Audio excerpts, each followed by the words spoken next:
And నాకే ఒక characterisation అని, నీరా అని మేమిద్దరం కూర్చొని రీల్స్ పంపించుకుంటూ, అబ్బా అమ్మాయిలు ఇలా ఉన్నారు బయట, so let's encash on that, అది చేద్దాం ఇది చేద్దామని. So genuinely it's an effort from my side, చాలా ప్రయత్నించాను. అండ్ మీ అందరికీ 100% నచ్చుతుంది అని ఒక కాన్ఫిడెన్స్ ఉంది. అండ్ ఎస్పెషలీ నితిన్ గారు, this is the second time. And ఆయన ఐ థింక్ పక్క నుండి హీస్ మేడ్ షూర్, లేదు లీలాకి ఇలాంటివి పడాలి, ఇలాంటి డైలాగులు పడాలి అని. చాలామంది అలా చేయరు, బట్ మీరు అలా చేశారు. Thank you so much. ఇప్పుడు కూడా దీక్షలో ఉన్నారు.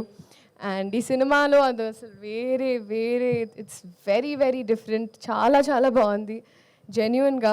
అండ్ రాజేంద్ర ప్రసాద్ గారు అయితే it's not new.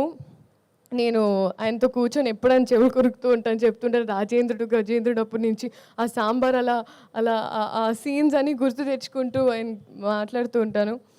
And especially guide చేస్తూ సీన్స్ అప్పుడు ఈ టైమింగ్లో ఎలా చేస్తే ఇంకా బాగుంటుందని, ఇన్ని ఎక్స్పీరియన్స్డ్ యాక్టర్స్ పనిచేసే అవకాశం దొరికినందుకు I'm very grateful. Vennela Kishore గారు, మా ట్రాక్ అయితే హైలైట్.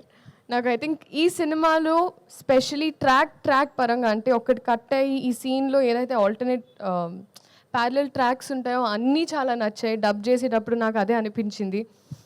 అండ్ అలాగే జీవి ప్రకాష్ గారు for all the music, Ravi గారు, నవీన్ గారు, ఇంకా మాకు we've had an association now.